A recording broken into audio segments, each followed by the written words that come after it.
What is the price of a king's mistake? Alpha King Kade Valerius paid for his throne with the life of his mate. 7 years ago, he exiled Lyra, a pregnant Omega, to the Savage Lands, believing the lie that she was a traitor. He thought she would die in the cold. He thought he had secured his legacy. He was wrong. Now, with his kingdom burning and his armies falling, Kade travels north to beg the mysterious Ghost Alpha for an alliance. He expects to find a savage warlord, but he finds a nightmare, because the Ghost Alpha isn't a stranger. It's Lyra, and she didn't survive alone. Standing beside her are 3 7-year-old boys, a triad of alphas with the king's face, the king's power, and a burning hatred for the father who threw them away. The king went looking for an army, but he found something far more dangerous: his own sons. This is the story of a ruler who broke his own heart, and the queen who returned to crush it. The throne of the Ironblood kingdom was carved from obsidian, a stone so dark it seemed to drink the light of the torches lining the great hall. It was said that the obsidian hummed with the strength of the ancestors, granting the Alpha King power, clarity, and ruthlessness. But for Alpha King Kade Valerius, sitting upon it for the last 7 years, the stone offered only coldness.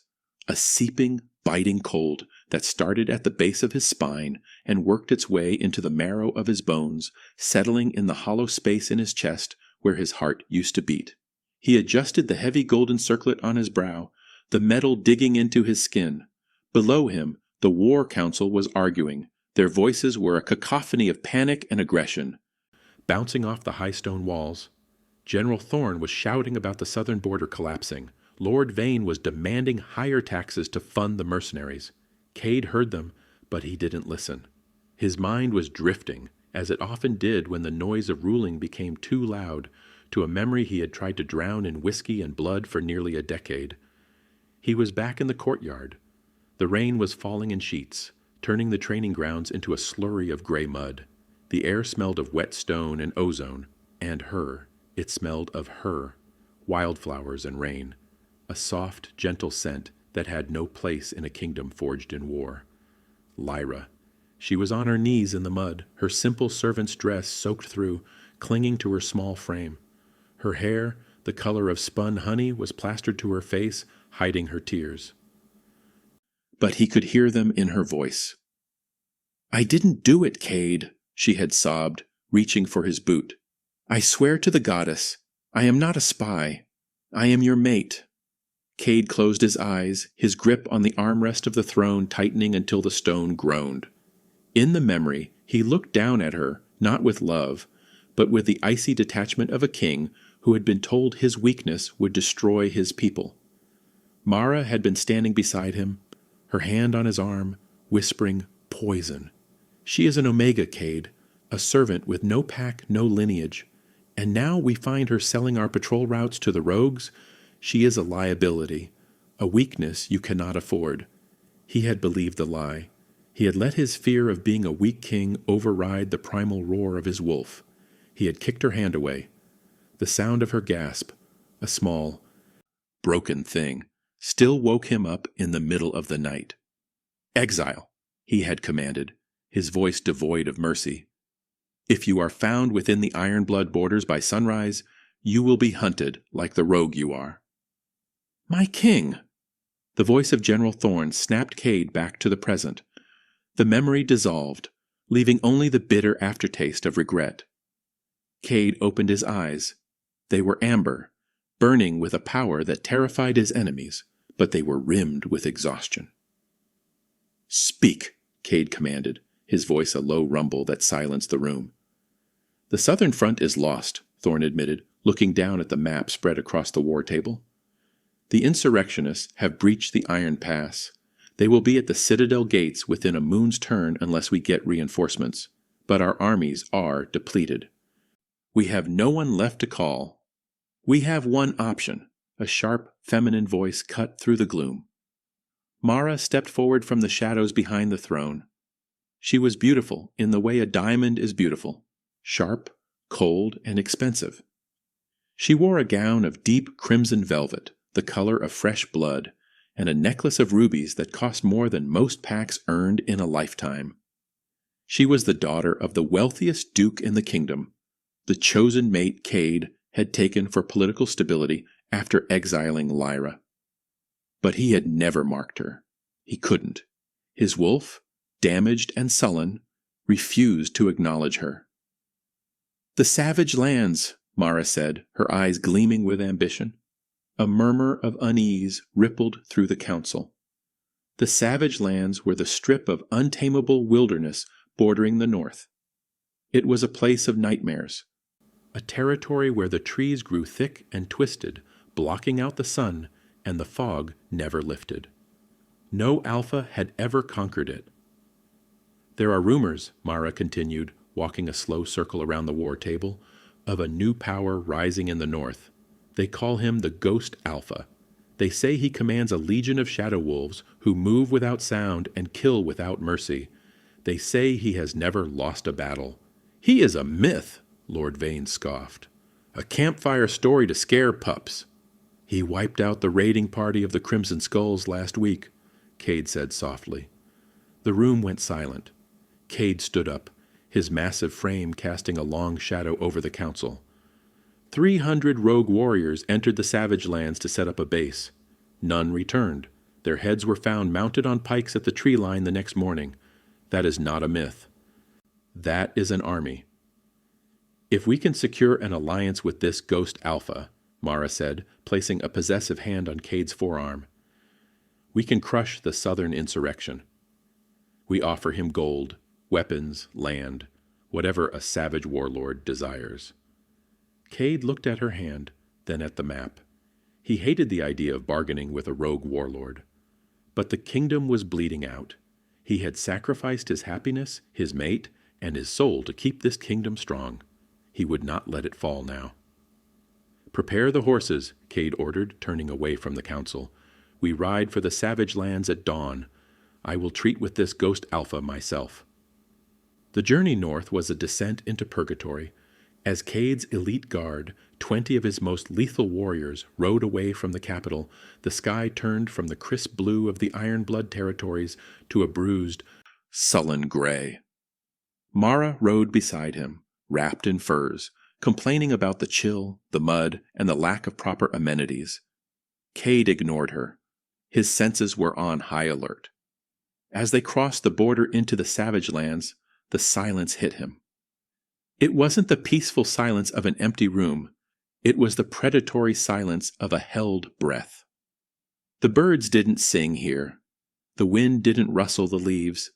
The trees were ancient giants, their bark black and slick with moss, their branches twisted together like skeletal fingers blocking out the sky. A thick, unnatural fog curled around the horses' hooves, swallowing the ground. "I don't like this," General Thorne muttered, his hand drifting to the hilt of his sword. "It's too quiet. There's no game, no tracks." "They are watching us," Kade said, his skin prickling. His wolf was pacing in the back of his mind, growling low and constant. Danger. Eyes. Many eyes. They rode deeper into the gloom, the fog rising to their waists. Kade felt the phantom pain in his chest throb, the severed bond ache that never truly healed. It usually flared when he was tired or injured, but today it was burning. It felt like a warning, or a beacon. "Halt," Kade commanded, pulling on his reins. The path ahead was blocked. A massive fallen redwood tree lay across the trail, its trunk as wide as a carriage. But it hadn't fallen naturally. The cut was clean, precise, severed by a single devastating blow of force. "It's a trap," Thorne yelled. "Defensive formation!" The elite guards circled the king and Mara, their shields locking, swords drawn. They waited. Minutes ticked by. Nothing happened. Just the swirling fog and the oppressive weight of the forest. "Show yourself!" Kade roared, his alpha voice booming through the trees, causing the mist to shudder. "I am Alpha King Kade Valerius. I come to parley with the Ghost Alpha." His voice died out, swallowed by the moss. Then a sound. A soft, wet thwack. The guard to Kade's left gasped. A black arrow, fletched with crow feathers, had sprouted from the gap in his armor, piercing his shoulder. He fell from his horse without a scream, paralyzed by a toxin on the tip. "Ambush!" Mara shrieked, her horse rearing. Chaos erupted, but it was a silent, terrifying chaos. Shadows detached themselves from the tree line. They weren't men. They were wolves, but not like any Kade had ever seen. They were smaller than his iron-blood warriors, but faster, moving with a fluid, liquid grace. They wore armor made of blackened leather and bone, blending perfectly with the dark woods. They didn't growl. They didn't bark. They struck with synchronized, lethal precision. Kade's elite guard, men who had trained for decades, were being dismantled. A gray blur swept under a horse, hamstringing it. A black shape dropped from the branches above, knocking a rider from his saddle before he could swing his sword. Kade drew his blade, his own massive black wolf surging to the surface, his eyes glowing gold. "Fight!" he bellowed. He swung at a shadow, lunging for Mara, his sword connecting with steel. The attacker rolled away, impossibly fast, vanishing back into the fog. Within moments, half his guard was on the ground, groaning, alive but incapacitated. The other half were disarmed, surrounded by the silent warriors who held jagged obsidian daggers to their throats. "Enough!" The voice cut through the fog like a whip crack. It wasn't a roar. It was a command spoken with absolute, terrifying authority. Instantly, the shadow wolves froze. They stepped back, melting into the periphery, leaving Kade, Mara, and the remaining standing guards in the center of a kill box. Kade turned his horse toward the sound. At the far end of the clearing, standing atop the fallen redwood trunk, was a figure. This was the ghost Alpha. The figure was cloaked in a heavy mantle of gray wolf fur that obscured their body. Their face was hidden behind a mask carved from the skull of a dire wolf, bleached bone white against the gloom. They held a long spear tipped with a shimmering, translucent crystal that pulsed with a faint violet light. Kade nudged his horse forward, his heart hammering against his ribs. He felt a strange magnetic pull, a vibration in his blood that made his vision swim. "I called for a parley," Kade shouted, trying to project strength despite the ambush. Is this how the ghost Alpha treats guests? Ambushing them like a coward? The figure on the log didn't move. They simply tilted their head, the empty sockets of the bone mass staring down at the king. "Guests are invited," the voice replied. It was distorted by the mask, deep and hollow, but there was a cadence to it that made Kade's breath hitch. "Invaders are neutralized." "We are not invaders," Mara snapped, trying to regain her composure, though her voice trembled. "We are the rulers of the Ironblood Kingdom. We bring you an offer of gold, of power. Bow to your king and call off your mongrels." The figure laughed. It was a cold, dry sound. "A king?" The ghost Alpha stepped down from the log. They moved with a predator's gait, slow and deliberate. As they walked, the fog seemed to part for them. "I see no king here. I see a man who lost his way in the dark." The figure stopped 10 paces from Kade's horse. The proximity was overwhelming. Kade's wolf was clawing at the inside of his skull, howling a single word: "Look, look, look." "Remove the mask," Kade commanded, his voice shaking slightly. "Let me see the face of the warlord I am treating with." The ghost Alpha reached up.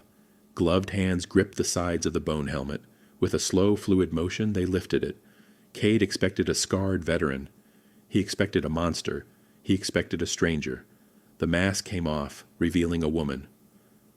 She was no longer the soft, terrified girl who had knelt in the mud 7 years ago.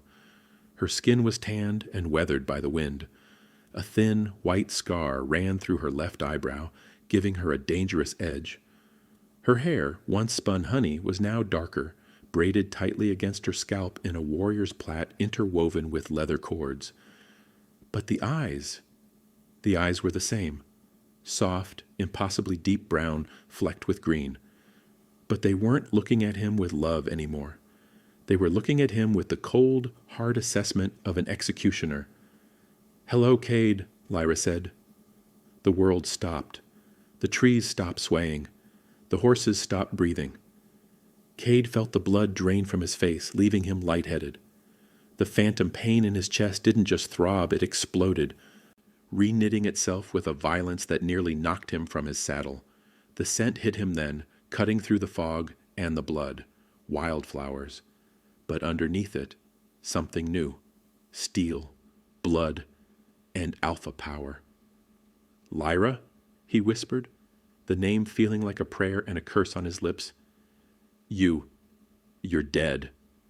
"I was," she replied, her gaze sliding to Mara, who was staring with her mouth open, pale as a sheet. "You made sure of that. You killed the girl who begged for mercy."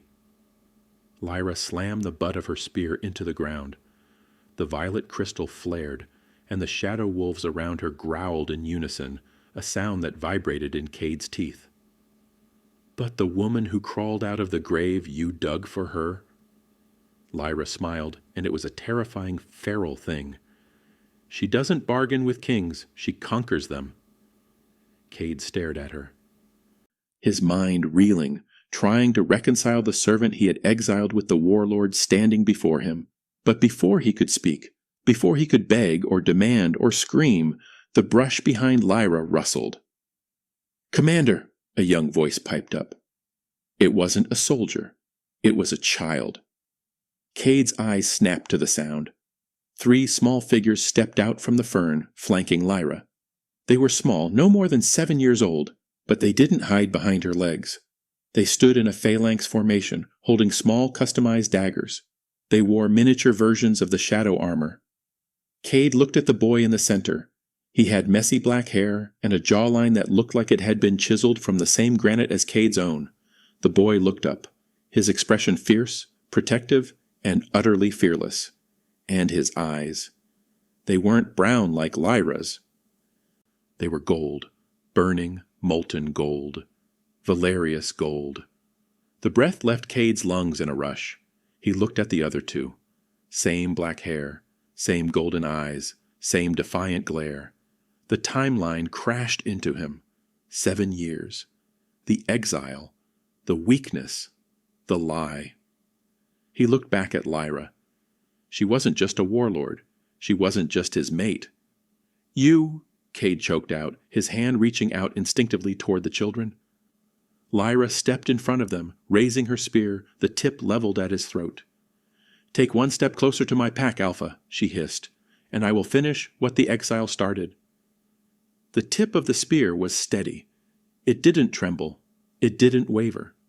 It was held with the absolute, rock-solid discipline of a veteran killer. Yet the hands holding it belonged to the woman Kade had once thought needed his protection to survive a thunderstorm. Kade couldn't look at the spear. He couldn't even look at Lyra, though her presence was a supernova burning through the gray fog of the savage lands. His gaze was anchored, magnetized, to the 3 small figures standing at her waist. It was impossible. It was biology screaming at him, tearing down the walls of logic he had built his life behind. The boy in the center, the one with the granite jaw, stepped forward. He didn't move like a child. He moved like a coiled viper. He spun a small obsidian dagger between his fingers, the black glass blurring with speed. "State your intent," the boy demanded. His voice was young, high, and reedy, but it carried an underlying resonance that made the hair on Kade's arms stand up. It was the alpha timbre, the command tone. Kade's mouth opened, but no sound came out. He felt like he had been struck in the chest with a warhammer. He looked at the boy's eyes again. Gold. Not just yellow. Not the muddy amber of a common wolf. They were molten, metallic gold, swimming with flecks of crimson. They were the Valerius eyes. The eyes that looked back at Kade every time he stared into a mirror. The eyes that had defined the royal lineage of the Ironblood kingdom for 1,000 years. "They have your face," General Thorne whispered from beside him.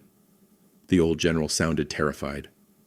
"By the goddess, Kade, they have your face."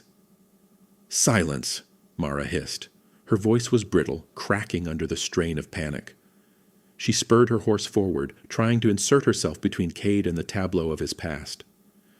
"Do not be a fool, Kade. It is a trick, A glamour. This witch has had 7 years to learn dark magic in these woods. She is trying to confuse you. A trick? The third child, the one on the far right, laughed. It was a chilling sound. Wild, unhinged, and full of teeth. This one, Rix, didn't hold a weapon. He didn't need to.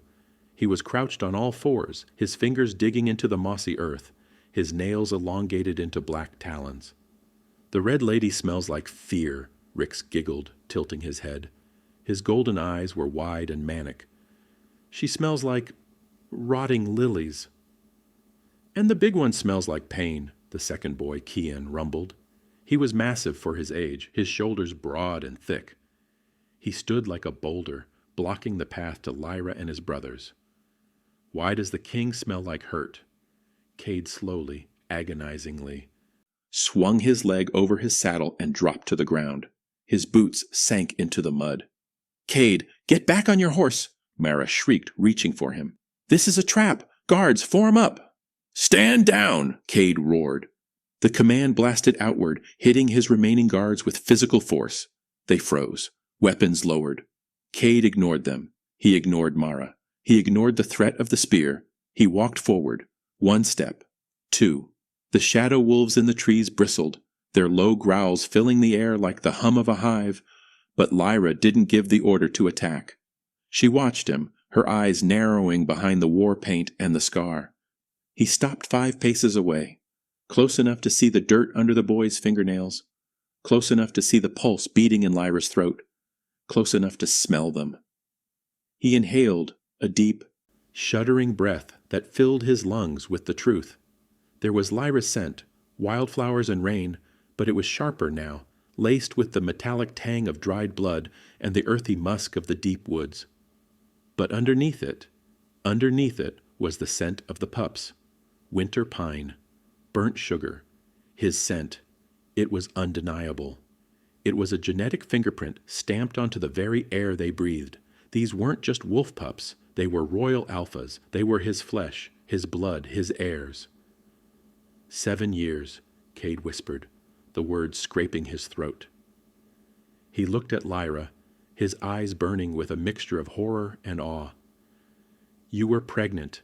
That day in the rain, the nausea, the fainting. It wasn't fear. You were carrying them. Lyra's expression didn't soften. If anything, it hardened into diamond. I was carrying the future of your kingdom, she said, her voice ice cold, and you threw us into the mud like garbage. I didn't know, Kade choked out.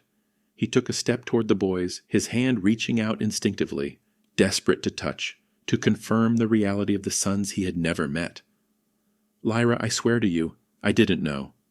Stay back. The command came from Jet, the strategist in the center. The boy didn't flinch. He raised his chin, his golden eyes locking onto Kade's with a ferocity that stole Kade's breath. You are not authorized to approach the commander, Jet stated. We have analyzed your threat level. You are high risk. I am not a threat, Kade said, his voice breaking. I am your father. The word hung in the damp air, heavy and suffocating. Mara let out a screech of pure rage. Lies. He is lying, Kade. She seduced a rogue. She found some low-born mutt with yellow eyes to breed with just to torment you. You are the king. You cannot have children with a traitor. The doctor said she was barren. We have the documents. The doctor, Lyra repeated. She lowered her spear slightly, looking past Kade to Mara. A cruel, knowing smile curled her lips. Dr. Eris, the one who bought a villa on the coast a week after my exile? Did you think I wouldn't find out, Mara? Mara paled, her hand going to her throat. He told you I was barren, Lyra said, stepping forward, the boys moving with her in perfect synchronization. He told Kade I was weak, a genetic dead end. He told you exactly what you paid him to say so that you could secure your alliance with the Vane family. Kade spun around, looking at Mara. The memory of the diagnosis flashed in his mind. She is incompatible, my king. Her womb is hostile. She will never give you an heir. He looked back at the 3 boys, 3 powerful, healthy, terrifyingly strong alpha sons. The lie crumbled, and with it, the foundation of his last 7 years.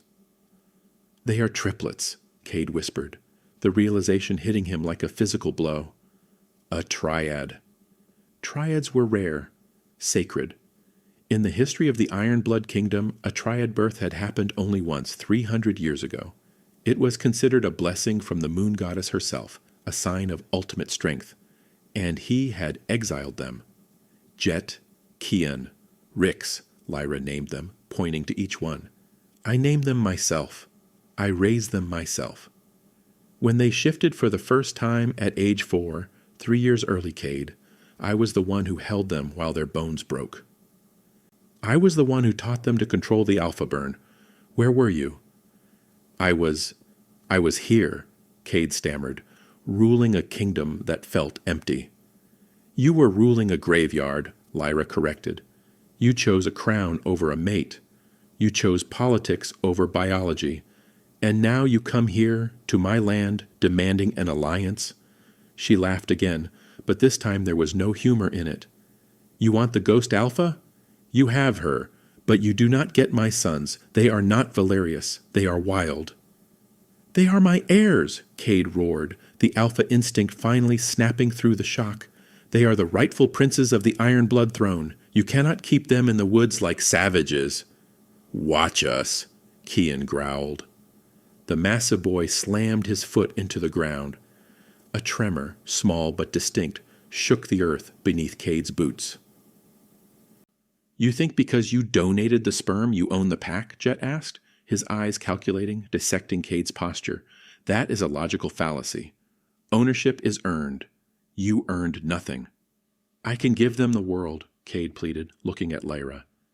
The pain in his chest was agonizing now, the bond screaming at him to fix this, to claim them, to bring them home. Lyra, look at them. They are wearing leather scraps. They are living in a fog. Come back to the citadel. I will recognize them. I will legitimize them. They will have tutors, armor, safety. Safety? Lyra spat the word.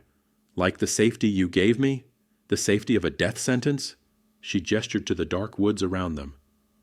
This forest is safer than your court, Kade. Here, the wolves only kill you for food or territory. In your palace, they kill you for sport. I am the king, Kade shouted, his control fraying. I command you to... You command nothing here. Lyra's voice rose, matching his volume. The violet crystal on her spear pulsed violently. This is the savage lands. Your laws stop at the tree line. Here, I am the alpha. Enough of this melodrama, Mara screamed. She had pulled a signal flare from her saddlebag. Her face was twisted into a mask of ugly, desperate hate. She is a witch! These children are abominations created by blood magic to steal the throne. Guards, kill them! Kill the bastards! She yanked the cord. A streak of red phosphorus shot up into the gray sky, exploding in a brilliant crimson star.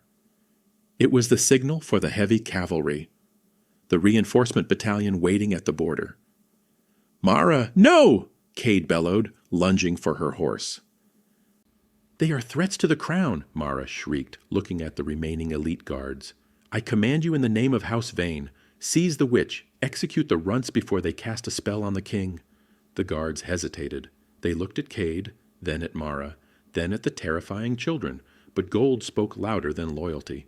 House Vane paid their wages. 3 guards raised their crossbows. Target the small ones, one guard shouted. Put them down. Kade drew his sword, turning to shield his sons, but he was too far away. The distance was too great. No, he screamed, the sound tearing his throat raw. He expected to see fear.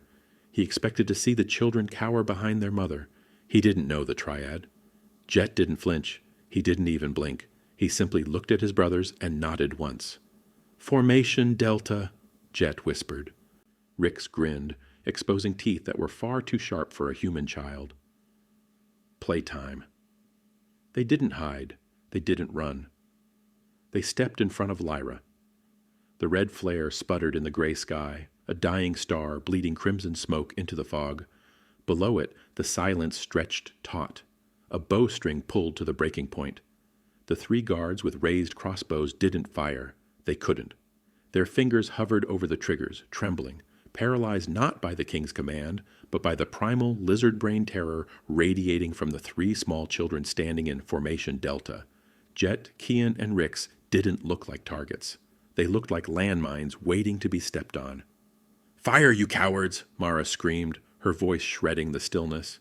She looked wild, her hair escaping its pins, her eyes wide with the frantic desperation of a woman watching her future evaporate. "Do you not see them? They are monsters. They are demons wearing the king's face." "Hold!" Kade roared. He threw himself between the guards and the children, his cape swirling around him like a storm cloud. He turned on his own men, his sword drawn, the tip pointing at the chest of the captain of the guard. "The first man who looses a bolt dies by my hand. Lower your weapons." The guards hesitated, caught between the wrath of their king and the paycheck of House Vane. Slowly, reluctantly, they lowered the crossbows, though they kept their eyes fixed on the feral grin of the boy named Rix, who was currently licking his lips as if he were contemplating which guard would taste best. Kade turned back to the boys, then lifted his gaze to Lyra. His chest was heaving, the phantom pain of the bond now a living fire that scoured his veins. He felt dizzy, drunk on the scent of winter pine and burnt sugar emanating from the triplets. It was a scent he had grieved for 7 years, a scent he thought extinguished from the world. "Lyra," Kade breathed, sheathing his sword with a sharp clang. He held up his empty hands, a gesture of peace he had never offered an enemy warlord. "Call them down, please. We need to talk. We need to understand." "Understand?" Lyra didn't lower her spear. If anything, her grip tightened, the leather of her gloves creaking. "You understand nothing, Kade. You see 3 boys and you see heirs. You see legacy. You don't see them." "I see my sons," Kade said, his voice cracking. He took a step forward, ignoring the low growl that rumbled from Kian's chest. "I see the Valerius eyes. I smell the blood. I know what I did, Lyra. I know I sinned against you. But this changes everything. The succession, the war, the future of the Iron Blood line. And there it is," Lyra said, her voice dripping with venom. "The politics. Always the politics." "It is not just politics," Kade shouted, frustration warring with grief. "It is biology. It is the law. If they are mine, they are princes. They cannot live in a swamp, hunting rabbits and sleeping in the mud." "We eat elk," Jet corrected calmly, his golden eyes analyzing Kade's armor for weak points. "And the mud provides thermal insulation. Your stone castle is drafty and inefficient." "He speaks treason," Mara interjected, sliding off her horse and rushing to Kade's side. She grabbed his arm, her nails digging into his bicep. "Kade, listen to me. Look at her. She is a sorceress. She has been in the Savage Lands for 7 years. Everyone knows the dark magic that festers here." Mara pointed a shaking finger at the boys. "It's a glamour, Kade. A trick of the light. Or worse, she stole your blood. Remember the night before the exile? When you cut your hand on the wine glass? She was there cleaning it up. She kept the blood. She used it to mask their scent. Those aren't your sons. They are rogues she painted gold to steal your throne." It was a ridiculous, desperate lie. A story so full of holes it should have collapsed instantly. But Kade hesitated, just for a second. It wasn't that he believed Mara. His wolf knew the truth. But the king in him, the man who had been trained since birth to suspect betrayal, to fear usurpers, to guard the lineage against impurity. That man flinched. The doubt was a reflex, a scar tissue from 7 years of hardening his heart. Lyra saw the hesitation. She saw the fraction of a second where Kade looked at Jet not with a father's love, but with a king's suspicion. And that hesitation sealed his fate. Lyra laughed. It was a harsh, barking sound. "You haven't changed, Kade. Not really. You're still the same terrified boy who let a council of old men tell him who to love." "I need to be sure," Kade said, his voice pleading. Mara raises valid concerns about the magic of this place. Lyra, bring them to the citadel. Let the royal physician examine them. Let us do the blood tests. If they are mine, I will give them everything. I will strip Mara of her title. I will make you queen. Just come back with me. Come back? Lyra stepped down from the log, moving past her sons to stand toe-to-toe with the king. She was smaller than him, but in that moment she seemed to tower over the entire forest. "You want me to bring my children into the viper's nest?" she asked softly. "You want me to hand them over to the same physician who told you I was barren? You want me to sleep under the same roof as the woman who demanded my execution?" She poked a hard finger into his chest, right over his heart. "I didn't just survive, Kade. I thrived. I built a kingdom out of the scraps you threw away. My sons do not need your gold. They do not need your titles. And they certainly do not need a father who needs a blood test to know his own soul." "I am their father," Kade roared, grabbing her wrist. The moment skin touched skin, the shockwave hit them both. It wasn't a spark. It was a lightning strike. The bond, starved and abused for 7 years, surged through the contact point, flooding Kade's mind with Lyra's memories. Flash. He saw her alone in a cave, screaming in agony as she birthed 3 pups on a bed of furs. Flash. He saw her starving, giving the last piece of dried meat to a toddler Rix while her own stomach cramped. Flash. He saw her fighting a massive bear, bleeding, desperate, protecting the cubs huddled behind a rock. He felt her love, her terror, her absolute, unyielding rage. He gasped, staggering back, releasing her wrist. Tears streamed down his face. "Lyra." "Don't," she whispered, rubbing her wrist. "Don't you dare act like you care now." "He doesn't care," Mara screamed. She had backed away toward the edge of the clearing, her hand clutching the signal flare gun. She saw the look on Kade's face, the look of a man who was about to kneel. She knew she had lost him, and if she had lost him, she had to destroy him. "He is bewitched," Mara yelled to the guards. "The king is compromised. The witch has ensnared his mind. Protocol 7. Initiate Protocol 7. Kade blinked, shaking his head to clear the rush of memories. "Protocol 7. Stand down. That is a direct order." But the ground began to shake. At first, Kade thought it was Kyan stomping again, but this was deeper, heavier. The pebbles on the path began to dance. The water in the puddles rippled. A low, thunderous roar echoed from the south, growing louder with every second. The cavalry. Mara's signal hadn't just summoned a patrol. She had summoned the Iron Blood Heavy Vanguards.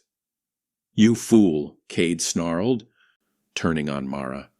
"You brought the Vanguards into the savage lands. You'll start a war."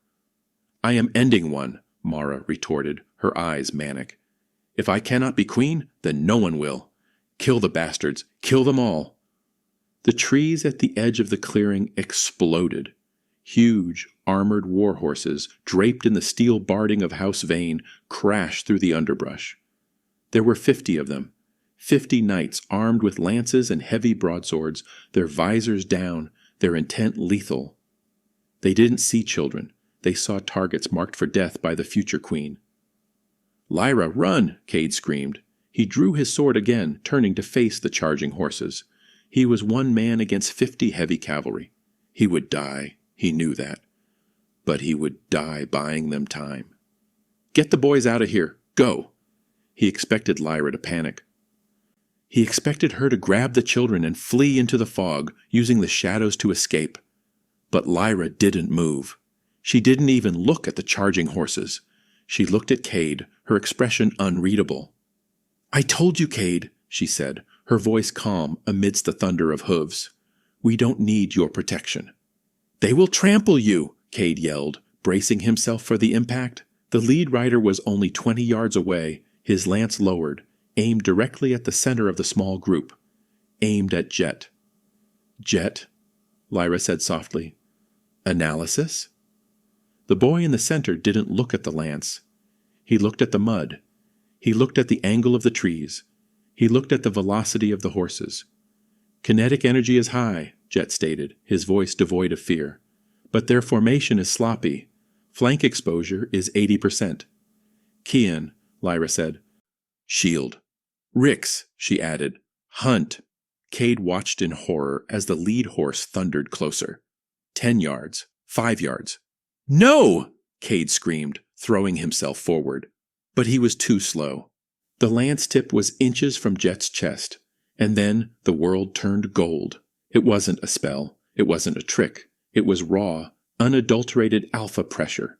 Kian, the boy who smelled like stone and silence, took a single step forward. He didn't raise a hand. He didn't brace himself. He simply opened his mouth and let out a sound that wasn't a scream, wasn't a roar, and wasn't human. It was a shock wave. The air in front of the boys shimmered and solidified. A translucent wall of golden energy, crackling with black lightning, erupted from the ground. The lead horse didn't just stop, it crumpled.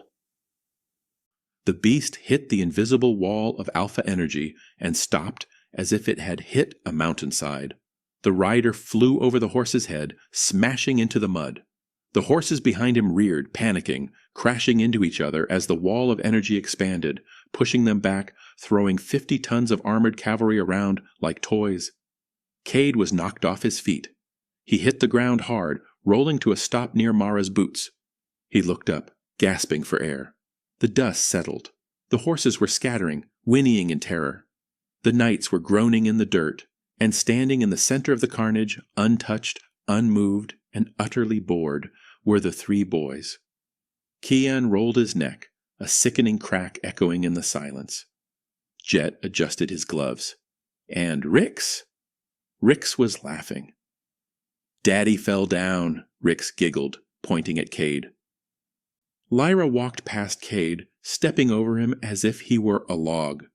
She walked toward Mara, who was frozen, clutching her flare gun, her face a mask of absolute horror. You brought an army to my house, Mara, Lyra whispered, the violet crystal on her spear beginning to glow with a blinding intensity. You should have brought a god. The silence that followed the crash of 50 armored warhorses was absolute. It was the silence of a battlefield where the laws of physics had just been rewritten by the laws of blood. Mara stumbled backward, her boots slipping on the slick moss. The flare gun fell from her numb fingers, clattering against a stone. She looked at the carnage, the groaning knights, the shattered lances, the horses scrambling to their feet and fleeing into the fog, and then she looked at the 3 small boys who had caused it. They hadn't even broken a sweat. Demons, Mara whispered, her voice trembling so violently it was barely audible. You summoned demons. No, Lyra said, stepping closer, the violet light of her spear casting long, jagged shadows across Mara's pale face. I raised wolves. There is a difference. Stay back, Mara shrieked. She reached for the dagger at her belt, a desperate, futile motion. But before her fingers could graze the hilt, a blur of motion tore through the air. It was Rix. The 3rd brother, the wild card, moved with a speed that defied the human eye. 1 second he was standing by Jet. The next, he was crouched on Mara's shoulders, his small legs wrapped around her neck, his claws resting gently, teasingly against her jugular. Mara froze, a gargled scream dying in her throat. Tag, Rix whispered in her ear. He giggled. But the sound was devoid of mirth. It was the sound of a predator playing with its food.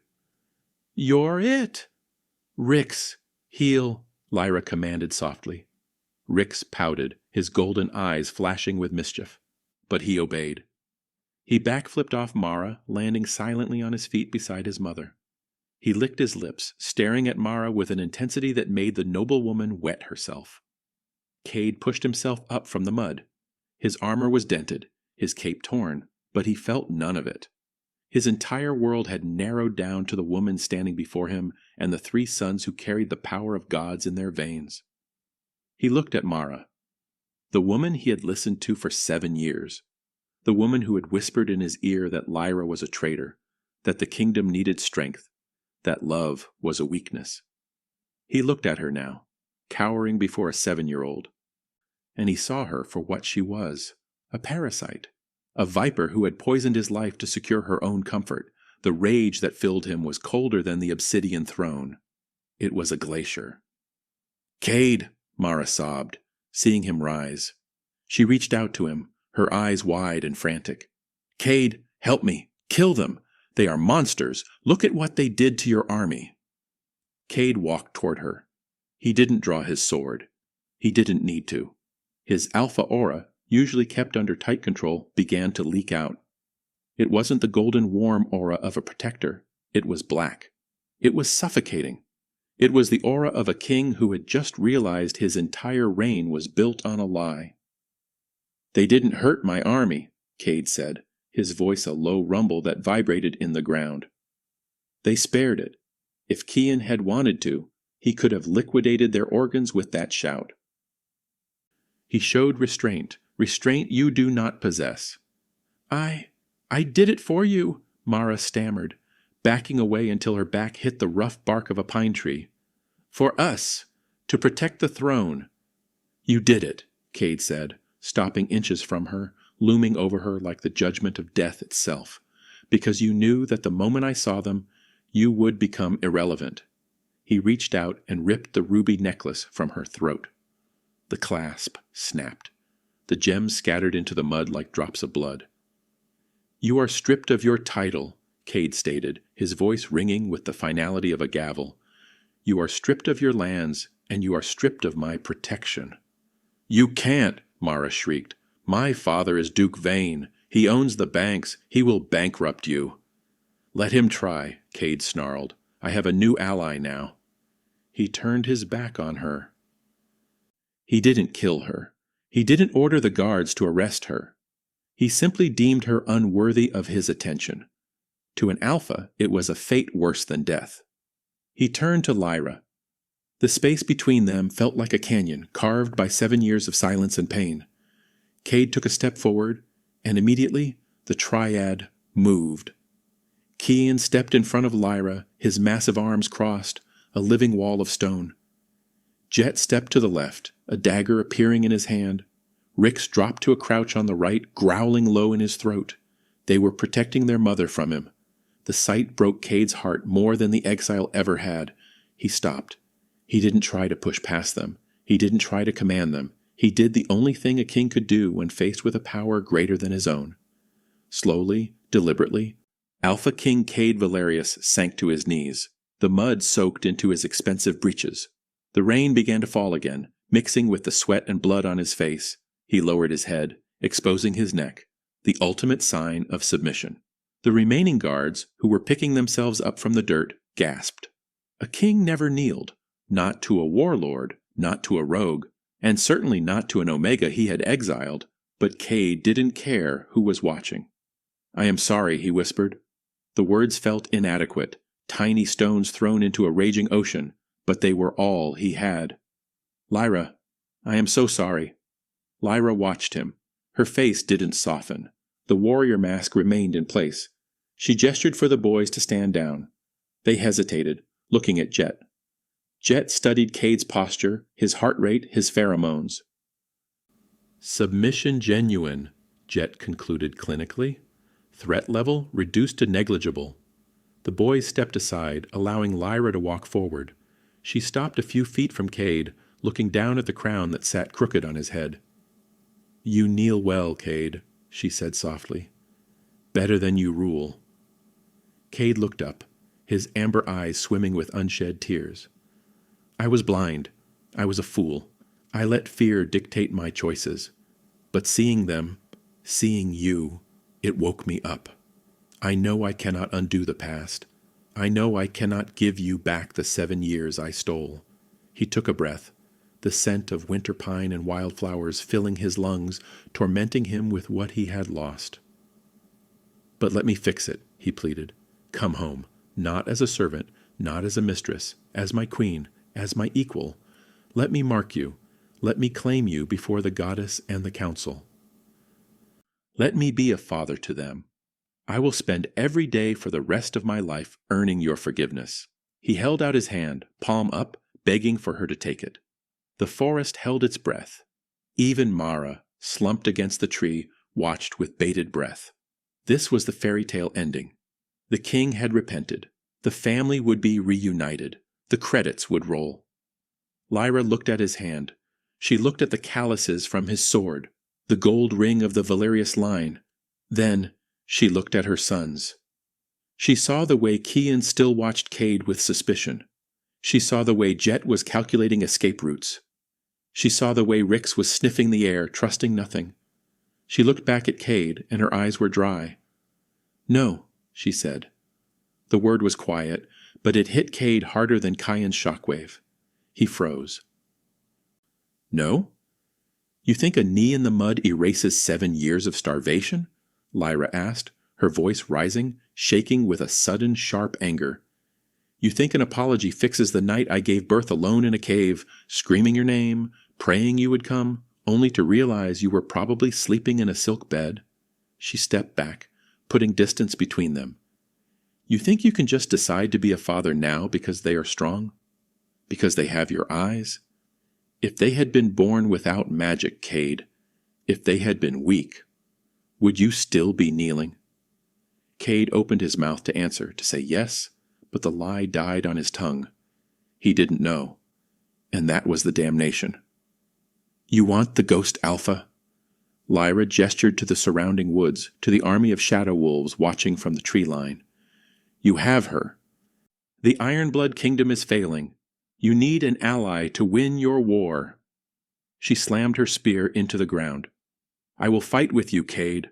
My pack will flank your armies. My sons will lead your vanguards. We will crush the insurrectionists and save your throne." Kade's heart soared with a flicker of hope. "Then, we are partners?" "We are allies," Lyra corrected coldly. "Business partners. Nothing more." She turned her back on him. "We will march to the citadel at dawn. We will encamp outside the walls. We will not sleep in your castle. We will not eat at your table. And you?" She looked over her shoulder, her brown eyes hard as flint. "You will not speak to my sons unless I allow it. You are not their father. You are just the king they are currently hired to protect. Do you understand?" Kade stared at her. It was a brutal, bitter verdict. She was offering him his kingdom back, but denying him his heart. She was saving his crown, but leaving his soul to starve. He looked at the boys. Jet was watching him with a cool indifference. Kian looked bored. Rix waved a clawed hand, grinning. They didn't need him. That was the punishment. They were already kings in their own right. Kade slowly stood up. The mud clung to his knees, a stain that would not wash out. He nodded, his head heavy. "I accept your terms," he rasped. "Commander." Lyra nodded once. She didn't smile. She didn't offer comfort. She simply whistled, a sharp, piercing sound. "Pack!" she shouted. "Move out! We march south!" The shadow wolves emerged from the trees, melting around her and the boys like a living river of darkness. Lyra began to walk, her stride long and confident, the Triad flanking her like royal guards. Kade stood alone in the clearing. The fog swirled around his boots. Mara was weeping softly against the tree. The elite guards were scrambling to regroup. He watched them go. He watched the woman he loved and the sons he had lost disappear into the mist. He had his alliance. He had his victory. But as the ghost Alpha led his pups away, leaving him standing in the cold silence of the savage lands, King Kade Valerius realized he had never been poorer in his entire life. He placed a hand over his heart, where the bond was now a roaring, open wound that would never heal, and whispered into the emptiness. "I will earn you," he vowed to the retreating shadows. "If it takes 1,000 years, I will earn you." But only the wind answered him.